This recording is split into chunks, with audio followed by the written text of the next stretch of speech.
So what you can also do inside a VLC Media Player is have a full screen playback. So for that, I can go ahead and bring in my video right here, just like that.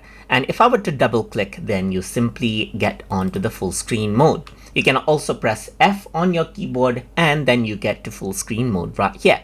If you want to go ahead and exit out of full screen mode, then you can simply go ahead and press escape on your keyboard and then you get out of full screen mode right here. Apart from that, if I were to go around over here onto view, then you can see full screen interface right here, just like this as well. And then what happens is that you see the interface right here in full screen right here, just like this. So over here you can see the menu and everything else right here. So you can go ahead and disable that out as well and double click to go ahead and get this full screen right here, just like this as well. And this is how you can go ahead and utilize the full screen mode in VLC Media Player in different ways.